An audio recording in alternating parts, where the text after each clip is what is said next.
into this Monday edition of the Flagship. I'm your host, Zach Berry. Ben Garrett is here. Yes, I am. The founder of this here podcast, the namesake of this here show that is brought to you each and every day by College Corner, our good friends in Oxford, Flowood, and Ridgeland. You still got 9 days, Ben, if you want to go make a purchase at the store in Oxford on Sisk Avenue. Leave a tip that goes directly to the Grove Collective. Do so, and you will enter into a drawing to win a signed Grove Collective football by the head coach, Lane Kiffin. So Scott and the folks at College Corner take care of us. They will take care of you, whether that's trying to win a signed College Corner football or you're just trying to go get you some new swag, get you some tailgating supplies, maybe a little gift here or there for somebody that's graduating, or yourself. That's College Corner on Sisk Avenue in Oxford, Mississippi, and Ridgeland and Flowood as well. You can also check them out, collegecornerstore.com. All right, Ben, we're here. I'm assuming we're here to break down the Drake Kendrick Lamar rap beef that has been ongoing. There is no beef. There is no beef. My man, Dot put him down, bro. It's over. Yeah, I mean, I don't know when the funeral is because the visitation has already been done. It's over. But no, let's in all seriousness, let's get into the weekend. It was a busy one for Ole Miss. It was one that saw the Rebels add a big time transfer addition to this roster. I think one that, with all due respect to Amorion Walker, because it's two players at two different points in their careers, but Isaiah Hamilton, the Houston cornerback, goes ahead and basically just says, "Hey, I'm good. I don't really need to come and do the whole official visit and rigmarole. I'm just gonna go ahead and call it quits right now." So he chooses Ole Miss over Alabama and Michigan. I think this is a big time upgrade. It's an older player, one that's played more. Amorion Walker, I think, could potentially be special down the road. Jim Harbaugh certainly thought he could be. Before the injury, he opts to go back to Michigan, and then Ole Miss just adds one of the better corners from the oh my God. It was Houston in the Big 12 last year? I don't yeah, I think Were they in the American? Yeah, well, one or the other. You make the point I think that is the most important here as we get started. You kind of went all the way around it, but you hit on it. Amorion Walker going back to Michigan is a loss because I mean he was one of their more highly touted portal additions because of what he could be. It wasn't because of what he was. He's a converted wide receiver, Amorion Walker, but it was the freak traits that Bruce Feldman had written about. Just pure elite speed, but he hadn't really done it consistently at corner yet. But man, the upside for Amorion Walker is crazy. But this also shows you this reality of like how unique college football is as far as talent procurement. Because in the NFL, there's one free agency period, and then it closes. And then here, you can quite literally sign an Amorion Walker, bring him in, get a look at him, determine if the fit is good, and then he's like, you know what? I think Michigan's the better fit. I was like, you know what? Yeah, and we've got this guy on the hook from Houston who since 2001 has an 86.9 PFF grade at this position. You don't have to talk about hypotheticals or what he could be or theoretical what he could be. It's what he is. He's an 86.9 PFF grade, 12 interceptions, 18 pass breakups, 70.2 passer rating allowed, and 90.8 coverage grade since 2001. This is a step in and start kind of cornerback. And yeah, you ideally would have gotten that in Amorion Walker as well, but and you would take both of them so that you could have as much depth as possible. But you're starting to see that Ole Miss is going to utilize every single avenue and every single window, and roster management and roster turnover is not going to stop. It's going to be something that they work on constantly, even when you would think it would be slowing down. But there is no mark in the calendar yet for any school to slow down. If you're slowing down, you're falling behind. And Ole Miss has shown in this new age of NIL that no school is better benefiting from their organization than Ole Miss in the NIL space. And that's why And Amorion Walker's not even a blip when he leaves. You know, that's a big deal when he commits and for like a day and a half, and then he leaves, and most people are like, oh yeah, I forgot he was here for the spring. Well, yeah, we went and got this kid from Houston. So it's a different world, but Ole Miss is operating at the highest of levels in this world, higher than most every other program in the country, beating Alabama for this kid.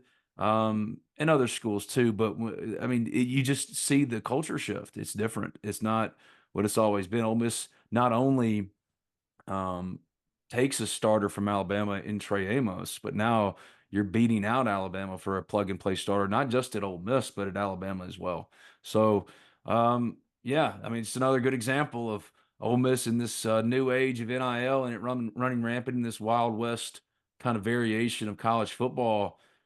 They're just doing the thing, Zach, and this is exactly. I mean, there are no weaknesses anymore. You look at this roster, and now with the late most recent addition from Houston, the corner. Now you're talking about a roster that I'm trying to find the holes. I'm trying to find a hole, and praising Ben. But there was a time back in 2011 when no disrespect to Charles Sawyer, but like I walked out to the field and he was by far the best player. I mean, you could pick out the individually select the best players on the team, and now you're trying to find a hole, and there isn't one, and they filled that. So, I was talking to someone the other day. I went to see The Fall Guy. It was awesome. It was a lot of fun. And a friend of mine, older gentleman, who goes and sees some movies with us, he big Ole Miss fan, and he's fired up. And we hadn't seen each other in a while. He's talking about next year because that's what people do with me, and that's fine. I want to talk about it. Ask me about my girls and Ole Miss sports. That's what I want to talk about. And he couldn't believe me when I said, I mean, this is the best team in college football, I think, on paper right now going into 2024-25. I think they have the most upside. I know what you're doing, but if this were any other returning program, blue blood that had done it before, no one would be questioning it. I mean, Ole Miss from top to bottom have the established quarterback. Find me the hole. Because I mean, I'm doing right now, working on an NFL draft, another NFL draft story. And since 2000 and or since the 1950s, the most draftees Ole Miss has had is 9. And that's back when like rounds were in the 20s, in the 50s, in the 60s, it's going to like the double digits. Now it's only 7 rounds. And the most Ole Miss has put in the NFL draft since it's gone to 7 is 6. And I'm looking at PFF projections for next year, Zach. And I'm looking at the players that Ole Miss could have drafted. And currently on Pro Football Focus's big board, I said 6, right? Princely Umanmielen, 28th overall. Trey Harris is 34th. Walter Nolan is 59th. Juice Wells is 75. He didn't even practice in the spring, and Ole Miss is still adding wide receivers potentially. Jackson Dart is 88. Your starting quarterback. Caden Priestcorn, 109. I mean, we're talking about right there 1, 2, 3, 4, 5, 6 already draftees going into the year, not to mention upside guys, like, for example, all the ones you've added in the portal. Yes, we talked about Princely and Walter there, but what about a Tre Amos? What about a Jordan Watkins, right? These are the guys. Hamilton. Yeah. These are the guys. Deion Anthony wasn't on a big board going into last year, and Deion Anthony was one of 3 draftees this year for Ole Miss. The point is this. With Hamilton now at corner, that was the one position where you're like, they could use a little bit more help. They don't need running backs. They lost the guy who set the single season Ole Miss rushing record as a freshman, and they got better. Better. I mean, they've got a top 10 unit in college football, according to On3. And I don't disagree. I hesitate to say it only because I don't want people to call us homers, but like they got rid of Quinshawn. Well, they didn't get rid of him, but they didn't fight really all that much to keep him and got better. So, and it's an exciting time if you're an Ole Miss fan, and it's okay. Like I told my guy at the movie theater, it's okay to go, oh yeah, Ole Miss is one of the few national championship contenders, hands down on paper right now in college football. And you can be bullish about, what Ole Miss could be next year. That's okay, because honestly, I mean, they're operating at a different level. I mean, this proves it. The old days, we'd have covered for a week that this kid picked Ole Miss over Alabama. You know what I mean? And now that's just a little additional color to the story, right? Because Ole Miss is operating in this space better than most everybody else, and that includes the bluest of blue bloods, right? I mean, it's a time of transition for Alabama as well, and Alabama's not unique in that way. But I mean, Nick Saban's gone; he's doing NFL draft coverage. Kalen DeBoer's the head coach now. Meanwhile, Ole Miss has Lane Kiffin and a program that has won, coming off a program a record 11 games, 11 wins, has been in the top 10 in each of the last three, and the college football playoff is expanding to 12 teams next year, and they keep adding, and they're not done. Like you said, I mean, we haven't even touched on Tyler Barron potentially. We haven't touched on a lot of guys because that's what it is now in college football. It's never going to stop. So, yeah, huge addition for them, Zach. And you look at the roster. I'm trying not to feed too Yeah. much into it, but it's Look, hard. It's hard. This is the best roster on I paper. mean, It's not even a question that Ole Miss has ever had. all Period. right, take a breath. Um, Did I talk too long that time? no, that was impressive. That was What I do? wire to wire. That was good. No, Hadn't I talked know too long. Sorry. I was shaking my head, not because I disagree that the talent is there. Best in the country is that's high praise. I do think Well, this it's is a Georgia. It's Georgia. It's always Georgia. But in yeah. Texas and Ohio State. See, I don't know. I don't know, man. Like Quinn Ewers, I think could be the number one pick in the draft. I love Quinn Ewers. I'm a huge Quinn Ewers fan. And I know everybody wants to talk about Arch because of course they do. But like for me, Arch ain't getting on the field. I mean, if Arch is getting on the field this year, something went wrong with Texas. Right? Because Quinn Ewers needs to take that step. It's If just Arch like is the on the Texas. field, Ewers is out for the year. Yeah, Ewers is out for the year. Something's gone wrong. Yeah, Same but thing here. Like you want Jackson Dart to start every single game for Ole Miss. I mean, that's the design. If it's Walker Howard or Austin Simmons, something has gone wrong. Either there's been poor performance, regression, or God forbid an injury has happened. Same thing with Texas.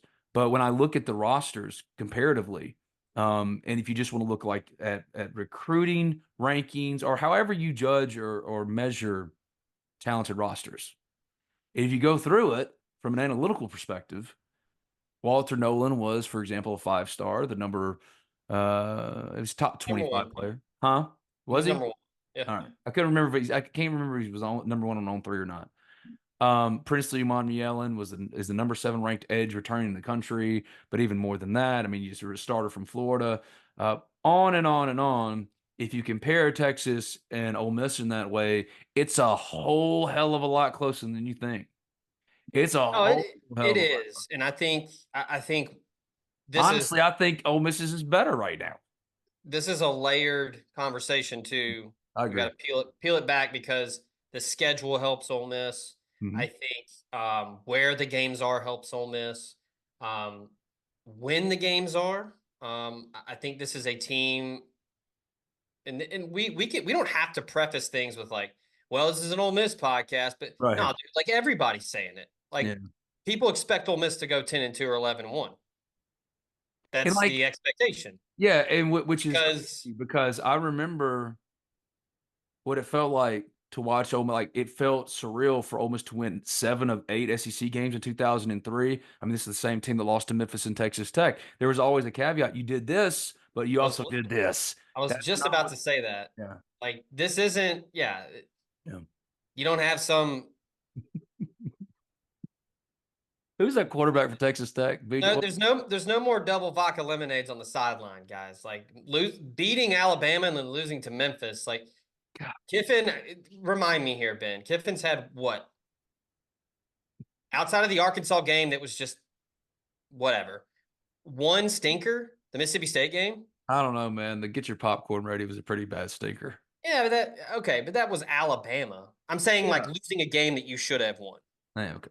Like an absolute gimme. I know somebody's probably yelling into their speakers right now. I'm pretty sure it's just the Mississippi State game in the rain. The Yeah, 2-point conversion play that was a great design, and great Mississippi move. State read it perfectly and stopped it. Shit That's happened. like Kiffin has proven he wins at home. He will go on the road and take care of business. Like I feel like we need to get out of like the whole like we are Ole Miss thing. I Like agree. stop pushing that narrative. Like it's I agree.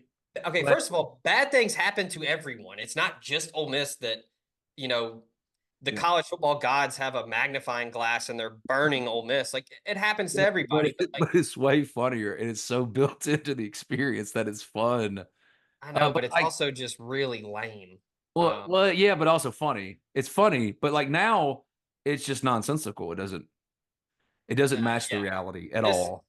right. The reality is this is a legitimate Mm. top 10 team with the potential to be a top 5 team.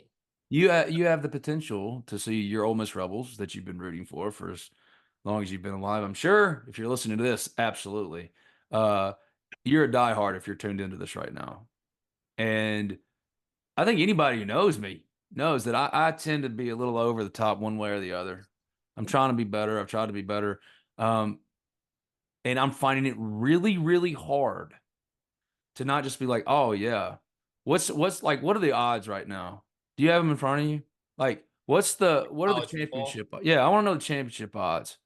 Because what if I bet $100, what would I win? Right now, BetMGM All right, has Ole Miss at plus 1,600. dude, I would lay that down faster. Oh, like who? What are the other ones?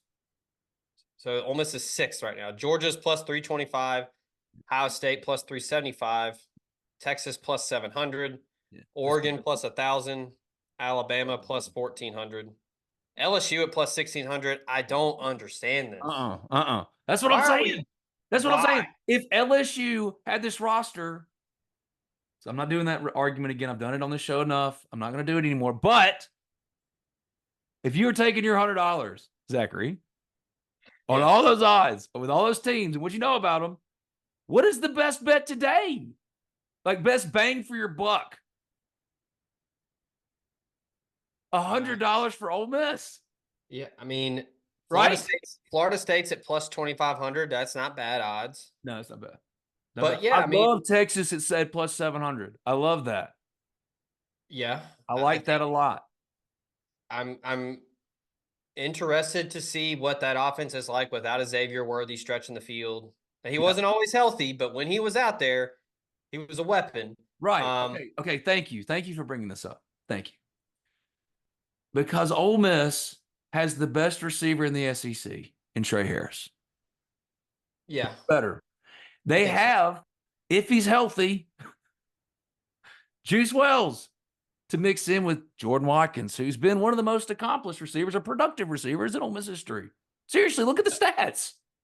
Ole Miss last year put up 3 receivers with What did 700 yards. what did He he got did he better. have? How many? He had what, like 2 drops last year Yeah, he's with incredible. with a broken hand. And he's your third receiver. Think about Yeah, it. At worst, he's your third receiver. Most uh, days, he's like your most reliable receiver because Trey's got to figure out like the durability question for the NFL.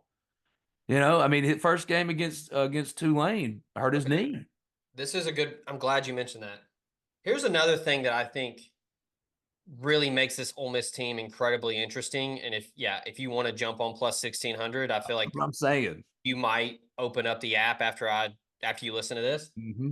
You'll be I fired think up, that this man, because we're this Ole Miss team is so intriguing because there are so many guys on this yes. team who this is their bag year. Like this is your draft year, where it's like Trey Harris, Jackson Dart, Umami Ellen, Walter Nolan, Tre Amos, Isaiah Jared Hamilton, Ivey, JJ John Pickett, John Saunders, Ivy, Pegues, all the linemen. Like this is when every like lineman, every lineman. It's not just Caleb Warren and Jeremy James, the guys you've known. It's Diego Pounds, who he's not on the PFF big board right now. And I've stood beside him and I've talked to him. That is, oh my God, I'm not an NFL scout, an evaluator. I'm not. I know that. I don't pretend to be. But my God, I mean, I've stood by enough draft picks. Diego Pounds. I mean, he's built like Laramie Tunsil.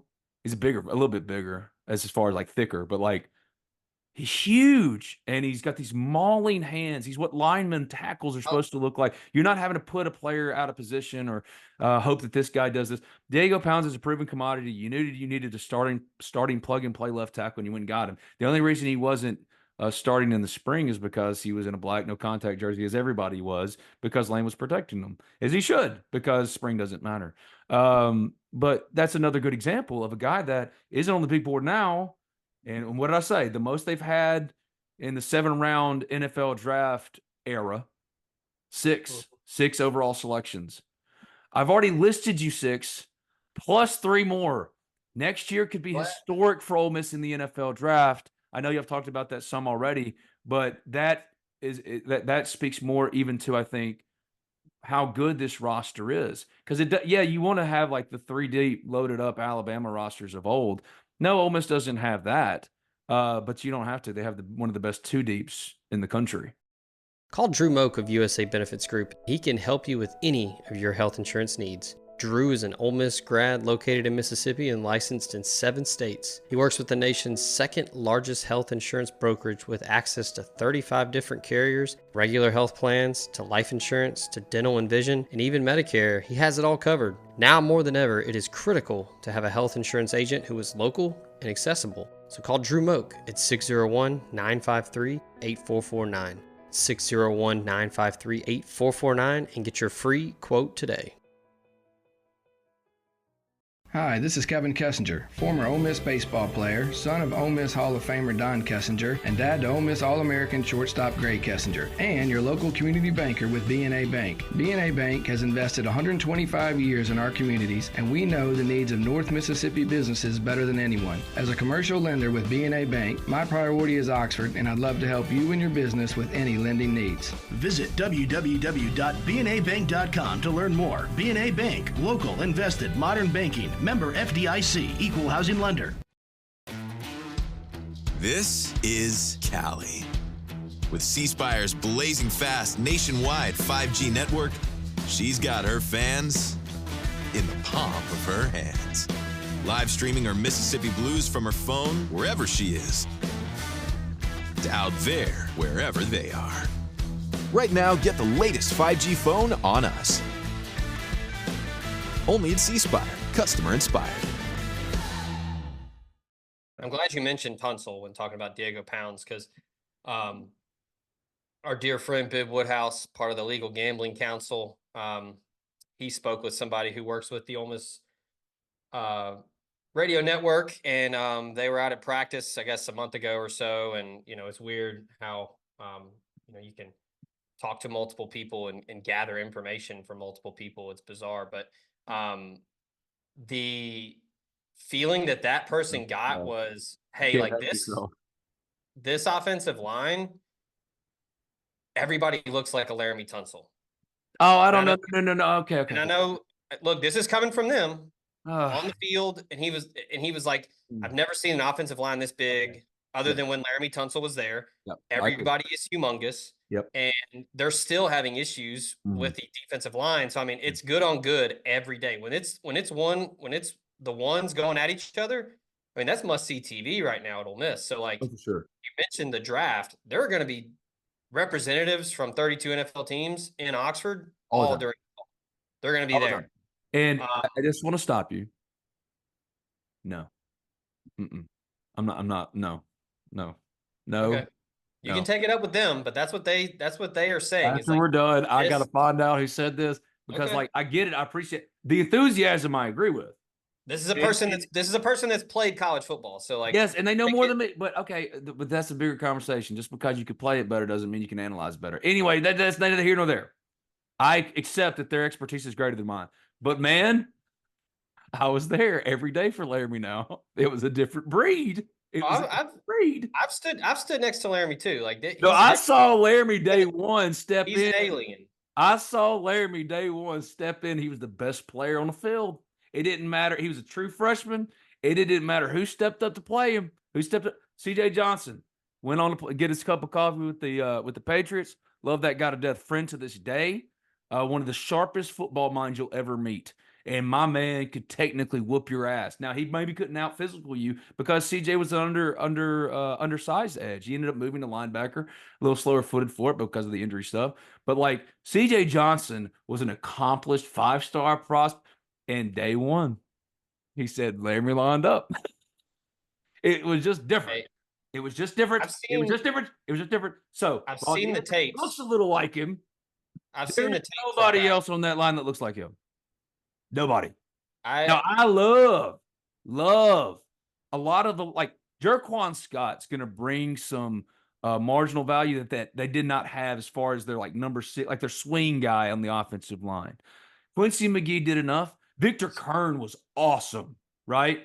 But Quincy McGee still, he was lacking a little bit as far as some athleticism. So, like Jerquan Scott, if he's at worst your 6th guy, man, what a good offensive line. Really good. The best offensive line collectively, I think they've had. Oh, yeah, since Laramie.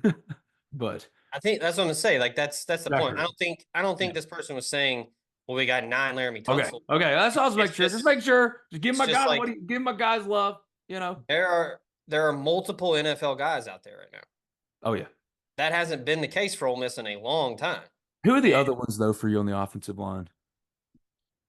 Well, I mean, I think Because we've been saying that about Jeremy for 3 years. We thought. I think Julius Buello, Nate Calippo, Diego yes, Powell. that's right. Yeah, those 3 right there. I think forgot about the Washington guys. You're right.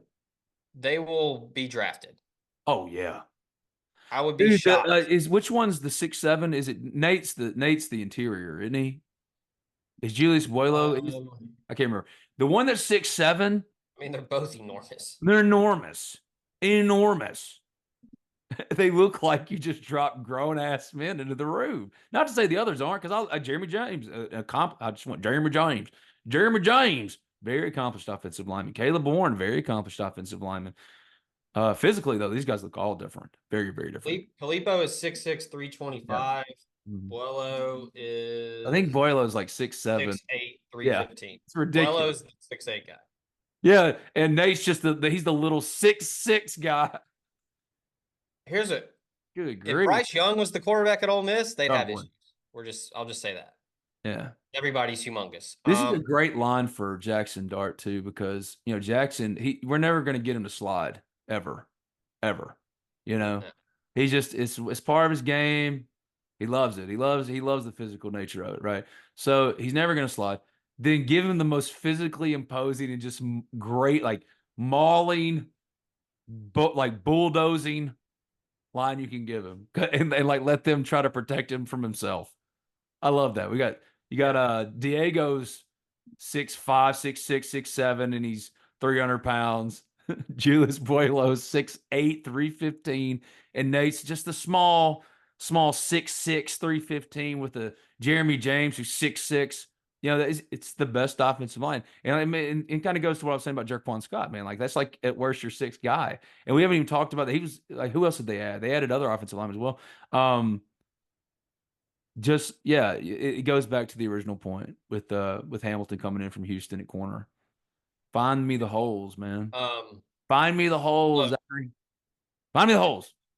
We alluded to it earlier. Let's circle back here so we don't leave a T uncrossed. But speaking of sources and having them, I talked with Elijah Badger's high school head coach, the Arizona State wide receiver that Ole Miss has reached out to, one of 20 programs that have reached out to him, put up really good numbers for a bad Arizona State team that had multiple quarterbacks.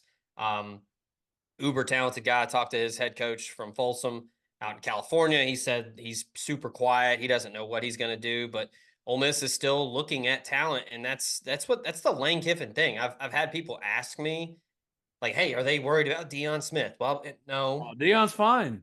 It's just Lane Kiffin, man. He's just wanting to add talent as much as he can. What did Chuck put yesterday about Deion real quick, since it's the old podcast? omspirit.com affiliate on 3. That's the site that we both write for. Chuck as well. Chuck did a post on Deion Smith on Sunday. Trey Harris brought it up on the Ivy League last week, the show that I produced with your boy Jared Ivy. They all expect. I mean, it's Deion's coming. There's nothing, as far as they know. Deion's on his way, and yeah. So they got room. Best receiver in the SEC. Trey. Yeah. Juice, Jordan, Aiden Williams, and then I think Deion's the best of the group potentially. Deion's an NFL player, man. He's an interesting. I'm excited not only for the potential, but just I want to see what he can do, because you saw glimpses of it at LSU. Going that way. I want to see him going that way and Trey going that way. Yeah, I mean, he's going that way. And I think you put Juice Wells and Jordan Watkins in the slot, and I mean, you've got people in a vice grip. I mean, I don't know how defense. Ole Miss has come a long way since L.J. Taylor. I loved L.J. Taylor, but the L.J. Taylor was the slot. Come a long way here. I loved L.J. Taylor. He's awesome. Ole Miss also extended an offer to Jack Estera, a Charlotte wideout. He originally played at Colorado. He left when Deion Sanders was there. So you don't make anything of, like, you don't think, because I interrupted you like I always do, but like that didn't, the fact that they continue to offer receivers, that didn't say to you that they're worried about something or anything? Because I haven't heard that at all. Like, no, like Lane believes in getting as many good players as possible. Yeah, he's trying to create competition. He's trying to make everyone better. He's trying to add talent where he thinks. I don't think this is. I don't think this is Lane Kiffin or the staff saying, well, we need to get better at wide receiver because we're not good enough. No, they're just, hey, this is a talented dude. Let's give him a call and see what he says. Yeah, Zachary Franklin was, I forgot that he was still here. And when he hits the portal again, and I don't know if he was physically there, but yeah. What happened to the portal king? Well, Zachary never got healthy. Once he did get healthy, he, it's fine. This happens. It happens. Yeah. Ole Miss also. In this world, is can you do it? Oh, you can't? Well, we tried. Or thank you. Yeah, Ole Miss also reached out to Iowa wide receiver Jacob Bostic, which to me, if Ole Miss pushes for that, I think that's a 2025 piece. I mean, this is a guy that didn't record any stats at Iowa, but it's because he played at Iowa. Phenomenal athlete, a track guy through and through his whole life. His dad ran a track club team, triple jump, state champion. So I think that that's a play on, hey, this dude is a special skill set. Let's see if maybe we can add him to because look, Tre Amos is going to be gone after next year. Jordan Watkins will be gone. Juice Wells' best case is gone. So they're going to need pieces there. So, yeah, this is not – I don't think this is a red flag, or I don't think sirens need to go off that things are, the foundation is not cracking here, folks. Like, it's fine. This is just Lane Kiffin who is saying, hey, I want to add whoever I can that's going to make this team better. Like, that's his job. I'm pretty sure he said that, like, verbatim. Like, my job is to win football games and do it to the best of my ability. So, yeah. I've seen the CEO approach firsthand. I don't think anybody will mind me sharing this story. Like, it is very organized for Lane. He is the CEO of Ole Miss football. And just for a good example of this, Jared Ivey has been playing for him for 3 years. He's one of his very best defensive players. And even he had to, like, go through the process to set up an interview with Lane, right? You get one for the Ivy League. And we walk in, and Lane was incredible. He's great. He was great to deal with both on camera and off. And when it was done, it was done. And then he's moving on to the next thing. When I say this is as streamlined as Ole Miss has ever been, buddy, these players know their position coaches. You know what I mean? And maybe half of their teammates. But they're winning at a level because the structure in the organization is that of an NFL team. He is the CEO of it. And, they chopped it up to Jared and Lane whenever they sat down. But, like, it's not one of those, hey, coach, I got a podcast I'm doing. Will you come jump on it with me? Oh, yeah. Well, you have to go through the proper steps. It's teaching and organizing in a way that's never been done before at Ole Miss, and it's working. And it's working because this is the culture for a CEO NFL approach to work. Old days, maybe it wouldn't have been like that. Maybe it wouldn't have worked because the coach wouldn't go out and, do his he wouldn't buddy with everybody, right? He wasn't dropping in on every single Rotary Club and everything like that. No, this is different.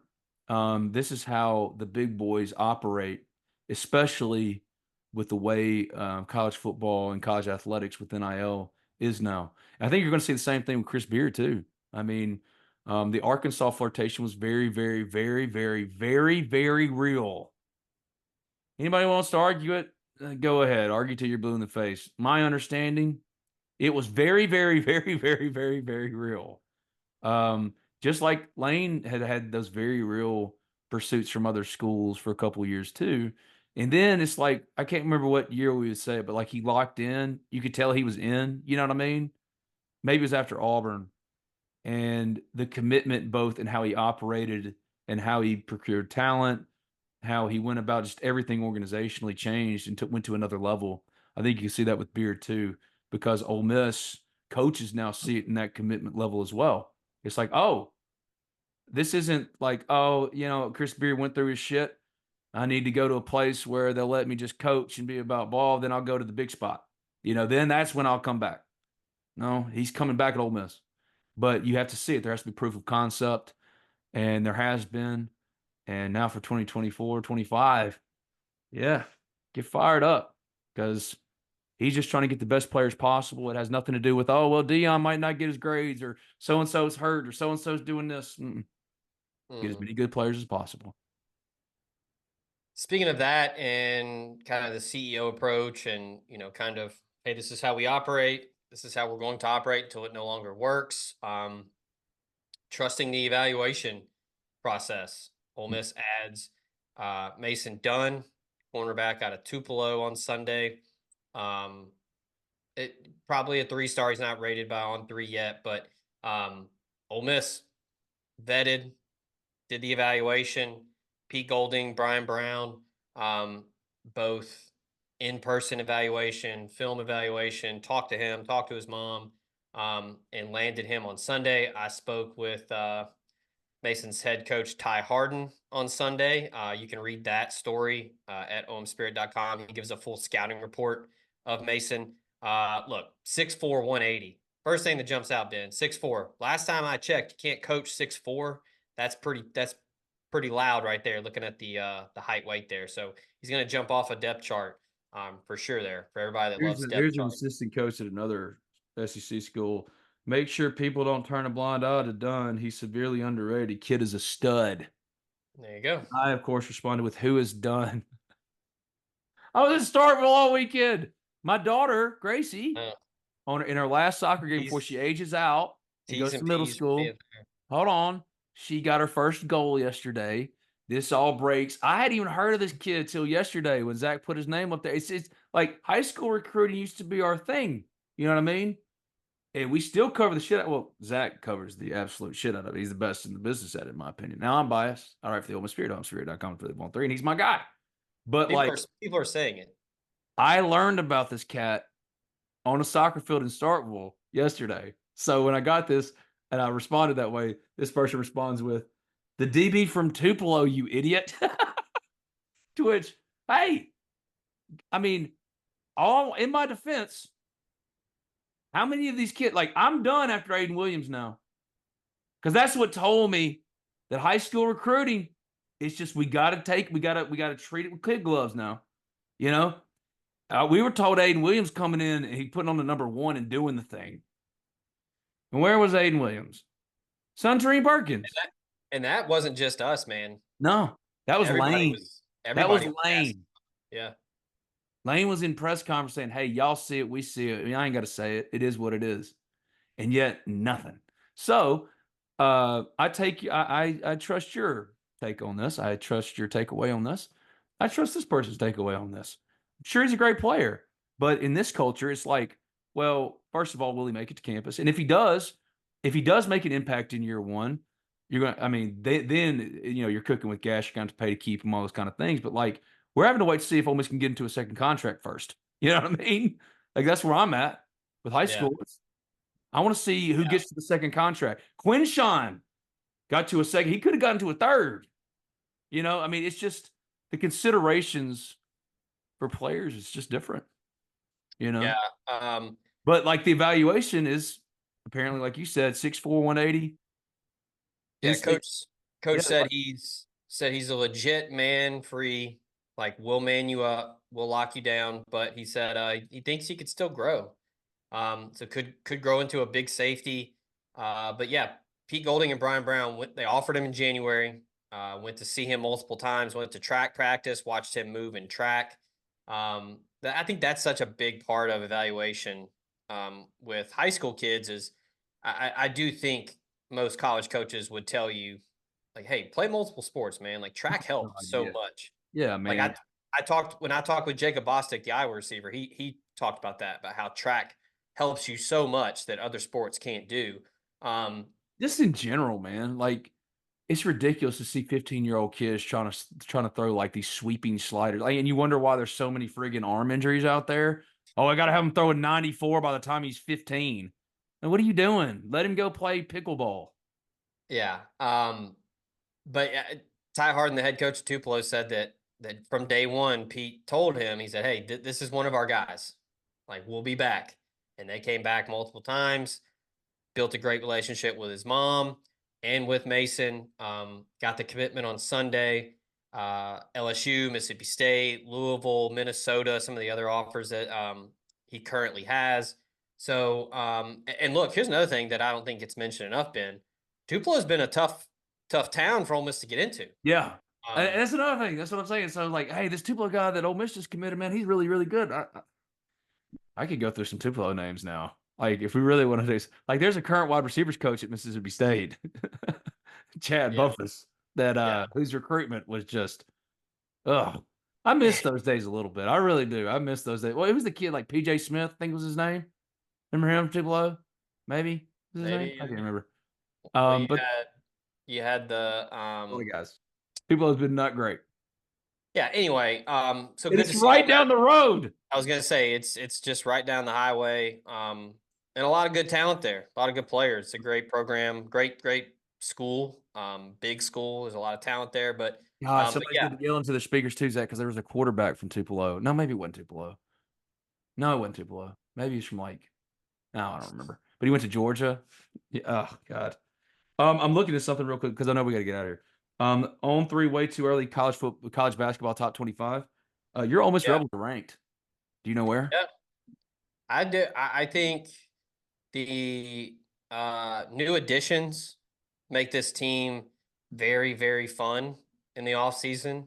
I love the front court additions. And I think Tre Davis is a potential star in the 24th, SEC. for those that might be wondering, 24th. I think after talking with a lot of people, it was the emphasis was we got to get older, we got to get experienced, we got to get back to what worked for Beard at Texas Tech. The run to the national championship game, that team was old. They were experienced. They had been there. I mean, you look at Jalen Murray coming back, Jamin Brakefield back. I think there's a really, really, really good chance Matthew Morrell comes back. He's going to go do the NBA draft combine tryout. We'll see what happens, but I think that there's a good chance he returns. I think if Morrell comes back, I think that's a legitimate team to make a run at the tournament. Now, I'm not saying how deep the tournament run could go because it's a long way away, but I do think the pieces on paper are there. And then Morrell, Brakefield, Murray, then the other returning guys and Caldwell and Coward. And I think the addition of John Bull as a true freshman is fun.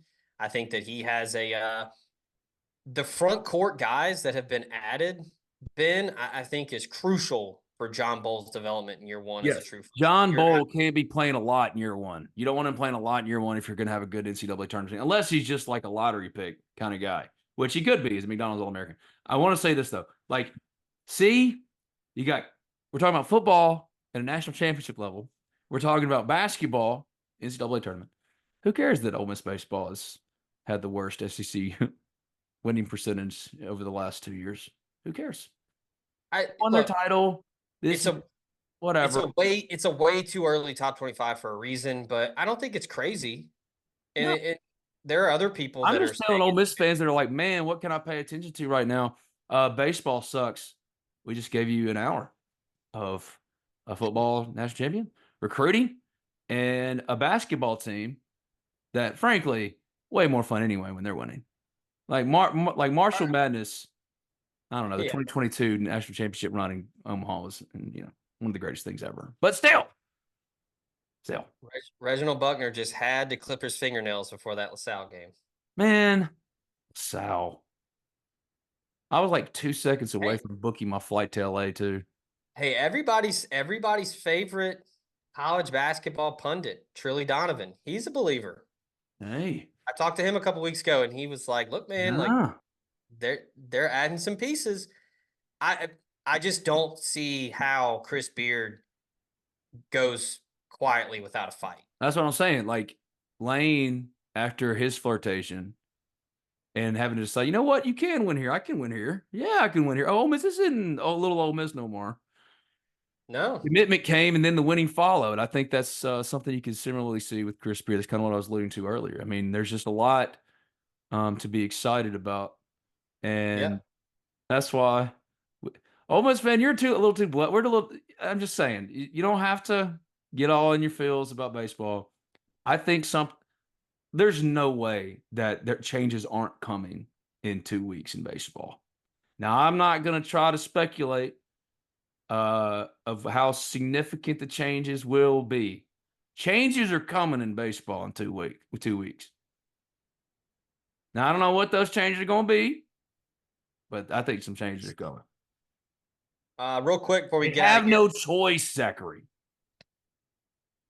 he said it, not me. I don't disagree.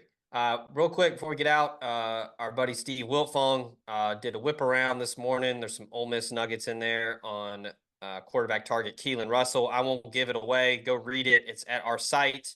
It's @on3. You can read Steve, all of his stuff anywhere you get your college football recruiting, but it's on our front page. So when you go to ohmspirit.com, you will see it. I think Ole Miss is a very legitimate threat to SMU and Keelan Russell. I also did an interview with Keelan Russell last week after his official visit. You can read that at ohmspirit.com. So a lot going on. We've got portal stuff. Jake is doing the Lord's work. He's still covering baseball. And then Chuck, Ben, and myself are all writing about football. Again, omspirit.com. If you're not a member already, it's $1. Come join us. The conversation's fun on the message board. We'd love to have you. Usually. Lately, it's been a little but we would love to talk about Ole Miss all day, every day with you at the Ole Miss Spirit. Just come to the Ole Miss Spirit, ohmspirit.com, affiliate of On3. All we do is talk about all we would do is talk about Ole Miss sports all the time. But some things like the portal makes it fun where we can do it all year.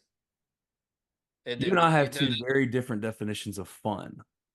The fun thing is once it's done and you can be like, all right, Ben, you know how you spell fun, right? WIN. That's how Houston Dale says you spell fun. So I'm rolling with that. WIN. Boy, you see Ricky out there hit that hole.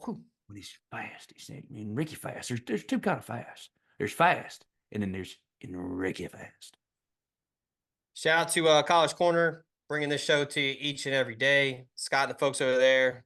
Katie Hill's on the Ivy League this week, and then Miss Tracy Ivy Muhammad for Mother's Day edition of the Ivy League. It's probably my favorite one we've done. Hell yeah. It was incredible. Hey, who's this week? Katie Hill. Oh, man, that'll be Katie Hill. Awesome. And got future guests include Jackson Dart, Murphy Holloway, hopefully, because I want Murph and Jared Ivey. Jared was an all-state Georgia basketball player. I want then my guy, Murph. They play one-on-one? No. Free throw shooting contest. Okay. Because one-on-one could get dicey. You don't want to get, you don't want Jared to get. You don't want to get hurt. But also, Murph he'll tell you, he's a bad free throw shooter. 1 for 2 was success for my guy Murph. So come to find out from Miss Tracy, Jared wasn't a great free throw shooter either. So the content possibilities are gold.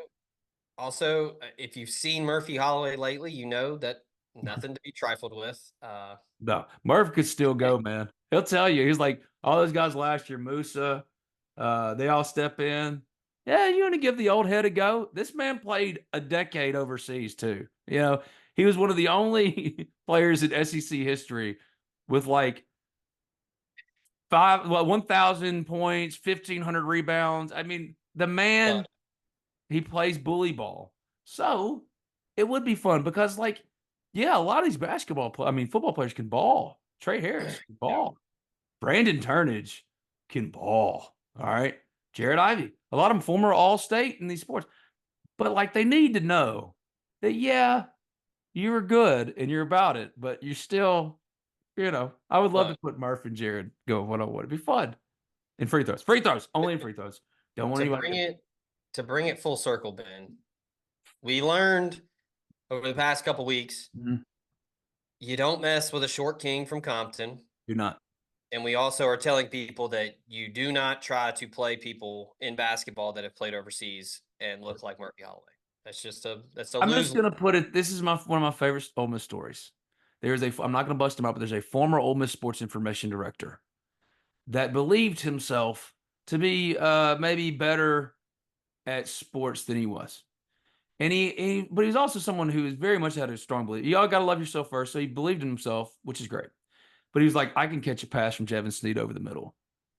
I can beat Patrick Spock one-on-one. Patrick Spock was a walk-on at Ole Miss in Ole Miss basketball. So the rest of his friends in the sports information office set these things up. Jevin Sneed, God rest his soul, threw a slant to this man, and he bobbled it. It was right. And then he played Patrick Spock. Ginger fam, Patrick Spock, right? Into the bench. Walk on. 21. What do you think the score was? But he could probably get buckets, though. 21-0. Yeah, Patrick Spock. It's like in the NBA. Yeah, you think you can ball, but Brian Scalabrini's going to come into the Turner Center one day. Shout out Patrick Spock. I'm just saying. It's a Star Trek you reference. Think you can ball. You think you can ball. Dude, that's like the viral video of the people that would challenge Brian Scalabrine. Yeah, that's what I'm saying. He would just cook them. Yeah. Like, this dude plays the NBA. Are you stupid? It's the elite of the elite. And yes, the SEC college basketball isn't as elite, not even close, not even in the same ballpark. But humble, like some of these kids just need to be humbled a little bit. They need to be taught who the old head, like Murphy Holloway. That's my guy. Murph, I don't care. Musa, you bring him in here. Like, I'm going to put my money on Murph. Back to the basket, going left. He'll get a bucket. That's all I'm saying. And get the rebound if he misses. I'm not a big guy. Mm-hmm. No, I'm 5'10". But even then, standing next to Murphy Holloway at Thompson Bowling, I'm sure people saw that and were like, what is this guy doing out there? Because Murphy is enormous. All right. So be on the lookout for those things. Oh yeah, and the Eli Manning Grove Collective event. Yeah. It's sponsored by Riverland Roofing, who is the sponsor, of course, of the Ivy League. So an Ivy League, we're hoping to have an Ivy League with Eli. So be on the lookout for that too. Fun stuff. Here on the Talk of Champions Network, the Ole Miss Spirit, omspirit.com for the Von 3. And the Daily Flagships with your boy, Zach. Eli Manning, a.k.a. Tom Brady's dad. Yeah. Played for the team I hate the most. We'll get damn New York Giants. This has been a fun Monday edition of the Flagship. We will have more this week. We've got some good interviews lined up. Look, like, subscribe on YouTube, leave a comment, leave us a 5-star review on Spotify, Apple Podcasts, wherever you get them. We appreciate it. College Corner makes it possible, but we do it for you guys, the listeners, guys and gals, I should say.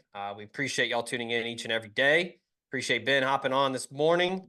It was fun to chop it up. You, buddy. Hey, if anybody wants to see me play Tarzan's best friend Turk, I did that for the Magnolia Theater Company here in New Albany, Mississippi. Swung from Vines.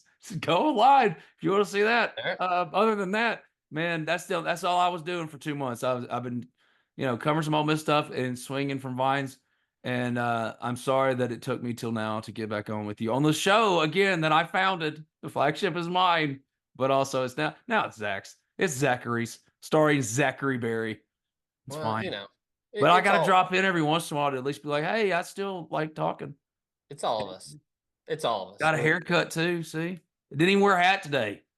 Right? How about that? I did keep the headphones on for today. It's like Linus and his security blanket. You got to put some on. I got to put some on my head to make me feel like I can be a person. All right. I don't even think I hear anything out of the computer on these right now. You're like me when I used to walk around New York. I would just put them on just so people wouldn't talk to me. They wouldn't talk to you. Leave you alone. Speaking of hats, Sweetens Cove, we're thinking of you. Best wishes. getting that grass to grow back. Thinking of you. Hope to get out there in the fall. That'll do it for this Monday edition. Shout out to Ben, shout out to College Corner, shout out to you all the listeners. And we'll be back on Tuesday with another one. Until then, we out of here.